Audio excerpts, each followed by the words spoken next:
장에서 문제 해결을 위해서 느헤미야와 이스라엘 백성이 기도한 후에 이제 오늘 말씀 보면은 하나님 말씀대로 살겠다고 하는 결단의 언약식을 합니다.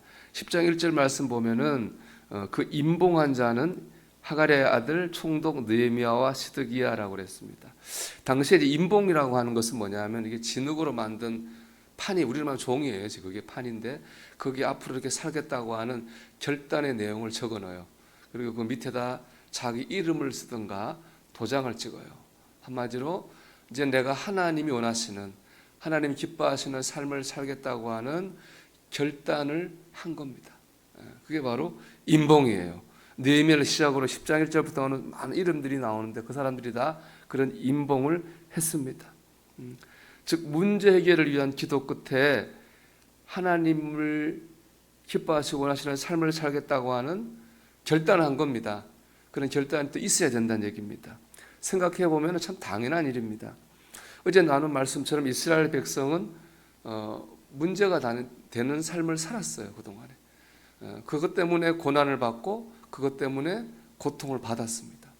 그것을 이스라엘 백성이 인정을 했습니다. 이제 남은 건 뭐예요? 그 안에 자기들가 인정한 문제를 그대로 둘 수는 없잖아요. 그거를 바꾸려고 하는 결단과 노력이 있어야 되는 겁니다. 자기 안에 문제가 된 그런 것들을 그대로 둔 채로 하나님의 어떤 것을 통해서 내가 해결받겠다고 하는 것은 그건 참된 기도라고 할 수가 없는 겁니다. 참된 기도는 기도로만 끝나면 안 됩니다. 기도 끝에 하나님이 원하시는 삶을 살겠다고 하는 결단과 노력이 있어야 되는 겁니다. 그러니까 우리가 이렇게 기도를 해야 됩니다.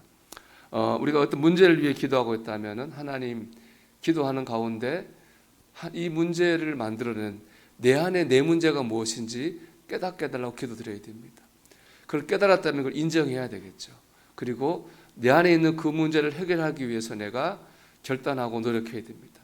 그럴 때 하나님께서 내 삶에 있는 문제를 해결해 주시고 역사해 주실 것입니다. 여러분 이 기도의 길을 따라가시기를 축복합니다. 오늘 말씀 보면은 느헤미야와 이스라엘 백성이 문제로 여기고 변화시키로 결단한 그게 세 가지입니다. 첫째는 결혼입니다.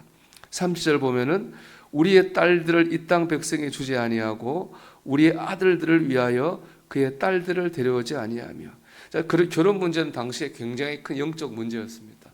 이방인들에게 70년을 지배당하다 보니까는 이방인과 결혼을 하는 게 자연스러운 일반적인 현상이 된 거예요. 그 이방인과 결혼하다 보니까 이건 뭐 그들의 우상을 섬기게 된 겁니다. 결혼 때문에 하나님을 버리고 우상을 섬기게 된 사람이 많았습니다. 그래서 이제 이방인과 결혼을 하지 않겠다고 하는 건 뭐냐? 영적인 순수성을 회복하겠다고 하는 그런 결단입니다. 여러분의 영적 순수성을 지키기 위해서 지금 해야 할 일이 무엇이라고 생각하십니까? 해야 할 일 혹은 버려야 될 것이 무엇입니까? 그 영적인 순수성을 위한 결단을 해야 되는 거죠. 두 번째는 안식일과 안식년의 회복입니다. 31절 보면 혹시 이 땅 백성이 안식일에 물품이나 온갖 곡물을 가져다가 팔려고 할지라도 우리가 안식일이나 성일에는 그들에게서 사지 않겠고 일곱째 해마다 땅을 쉬게 하고 모든 빛을 탕감하리라 하였고. 안식일은 이스라엘에 있어서 신앙생활의 기본이죠. 근데 그걸 그동안 못 지켰다는 얘기입니다. 근데 이제는 그런 안식일, 안식년 그걸 지키겠다는 겁니다. 우리로 말하면은 주일을 성수하고 예배를 지키는 거예요. 주일 성수와 예배 회복이 모든 회복의 기본이 되는 겁니다. 우리가 하나님으로부터 은혜를 받아서 문제 해결 받기를 원한다면 우리가 해야 될 일 가장 중요하고 기본적인 것은 뭐냐? 주일을 지키고 예배를 정성껏 드리는 겁니다. 여러분 정성껏 예배하십시오. 하나님 예배를 통해서 여러분의 문제를 해결할 줄로 믿습니다. 세 번째는 헌신의 회복이에요. 31절 39절 내용을 보면은 성전을 위한 헌신을 하겠다는 결단으로 가득합니다. 하나님께 성전세를 드리겠습니다. 제물을 드리겠습니다. 11조를 드리겠습니다. 성전을 섬기겠다는 내용으로 가득합니다. 그 결론은 39절이에요. 39절 9절이 있습니다. 그리하여 우리가 우리 하나님의 전을 버려두지 아니하리라 그랬습니다. 하나님의 전을 버려두지 아니하리라. 그들은 하나님의 성전을 잘 섬기기를 결단했습니다. 성경 말씀은요, 예수님을 교회의 머리라고 하셨어요. 그 교회는 예수님의 몸이에요. 즉 교회는 머리인 예수님의 생각과 뜻을 따라서 움직이는 것이 교회입니다. 그 뜻을 행하는 곳이죠. 그래서 예배도 드리고 친교도 하고 선교도 하고 전도도 하고 다음 세대를 양육하기도 합니다. 이게 다 예수님의 뜻이고 생각이기 때문에 그렇습니다. 그런데 이것은 그냥 되는 거 아닙니다. 하나님의 뜻대로 살리라.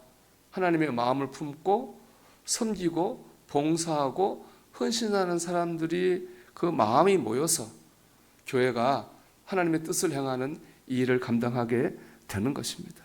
그러니까 우리가 오늘 이 말씀을 놓고 그런 거죠. 내가 어떤 문제 해결을 기도하고 있습니다. 그럼 그 끝에 뭐가 있어야 됩니까? 내가 하나님의 주님의 일을 위해서 내가 봉사하리라. 내가 헌신하리라. 그런 결단이 있었다는 것입니다. 그런 결단 가운데 하나님께서 역사하시는 것을 그들이 경험하게 된 것이죠. 이방인과의 결혼 금지, 안식일의 회복, 교회를 섬기고자 하는 결단, 이 모든 건 다 하나님과의 관계 회복을 위한 것입니다.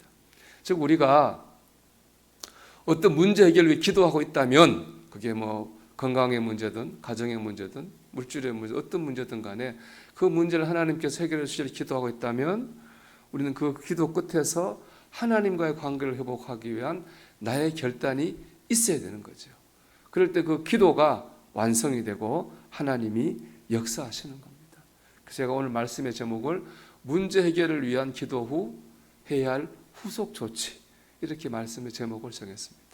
여러분 기도와 결단을 통해서 하나님께서 여러분의 문제를 해결하시는 것을 체험하기를 주의 이름으로 축원합니다.